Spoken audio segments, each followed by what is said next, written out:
2025 ମସିହାର ସବୁଠାରୁ ଲୋକପ୍ରିୟ ଚଳଚ୍ଚିତ୍ର ମଧ୍ୟରେ ସ୍ଥାନ ପାଇବା ସହ କାନ୍ତାରା ଚାପ୍ଟର 1 ଏବଂ ମହାବତାର ନରସିଂହା ମଧ୍ୟ ବର୍ଷର ସବୁଠାରୁ ବଡ଼ ଚଳଚ୍ଚିତ୍ର ମଧ୍ୟରେ ସ୍ଥାନ ପାଇଥିଲା।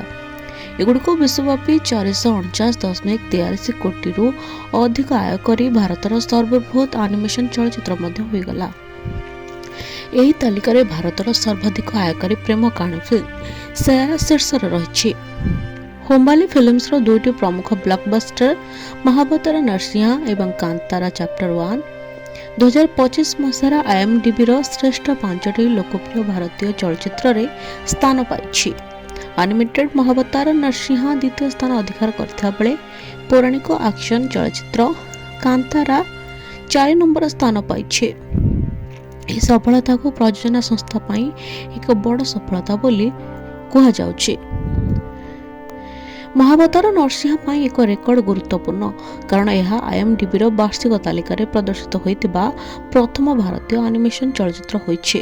ଏହାର ସର୍ବଭାରତୀୟ ମୁକ୍ତିଲାଭ ଏବଂ ବହୁ ଭାଷାରେ ଉପଲବ୍ଧତା ଏହାର ଲୋକପ୍ରିୟତା ପାଇଥିଲା। 2022 ମସିହାର ସୁପରହିଟ୍ ଫିଲ୍ମର ସିକ୍ୱେଲ୍ କାନ୍ତାରା ଚାପ୍ଟର 1 ଏହାର ପୌରାଣିକ ବିଷୟବସ୍ତୁ ଏବଂ ଚମତ୍କାର ସିନ୍ ପାଇଁ ଦର୍ଶକଙ୍କ ମଧ୍ୟରେ ପ୍ରତିଧ୍ୱନିତ ହୋଇଥିଲା, ଯାହା ଉଚ୍ଚ ଧାରଣା ଏବଂ ବଡ଼ ସ୍ତରର ଫିଲ୍ମ ପାଇଁ ଏହାର ସର୍ବଭାରତୀୟ ମୁକ୍ତିଲାଭ ଏବଂ ବହୁ ଭାଷାରେ ଉପଲବ୍ଧତା ଏହା ଲୋକପ୍ରିୟତା ପାଇଥିଲା।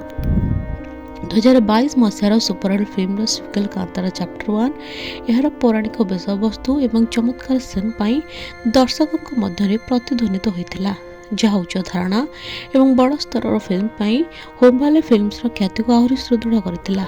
ହୋମ୍ବାଲେ ଫିଲ୍ମସ ପୂର୍ବରୁ KGF ଫ୍ରାଞ୍ଚାଇଜ ସହ ଇତିହାସ ରଚିଛି, ବିଶେଷ କରି KGF ଚାପ୍ଟର 2 ଯାହା ସର୍ବକାଳୀନ ସର୍ବାଧିକ ଆୟକାରୀ ଭାରତୀୟ ଫିଲ୍ମ ମଧ୍ୟରୁ ଗୋଟିଏ। ହୋମ୍ବାଲେ ଫିଲ୍ମସ ଆଗାମୀ ବର୍ଷଗୁଡ଼ିକରେ ଅନେକ ବଡ଼ ପ୍ରୋଜେକ୍ଟ ପାଇଁ ମଧ୍ୟ ପ୍ରସ୍ତୁତ ହେଉଛି। ଏଥିରେ ପ୍ରଭାସଙ୍କ ସହ 3ଟି ଫିଲ୍ମ ଚୁକ୍ତି ଅନ୍ତର୍ଭୁକ୍ତ, ଯାହା ସାଲାର ପାର୍ଟ 2 ସହ ଆରମ୍ଭ ହେବ ଏବଂ ଏହା ପରେ 2027 ଏବଂ 2028ରେ ଆଉ 2ଟି ଫିଲ୍ମ ହେବ। ଏହା ସହ ସେମାନେ ହ୍ରିତିକ ରୋଶନଙ୍କ ସହ ଏକ ନୂତନ ପ୍ୟାନ୍ ଇଣ୍ଡିଆ ଫିଲ୍ମ ଯୋଜନା କରୁଛନ୍ତି, ଯାହା ବଡ଼ ବଜେଟ୍ ଏବଂ ବଡ଼ ସ୍ତରର ହେବ ବୋଲି ଆଶା କରାଯାଉଛି।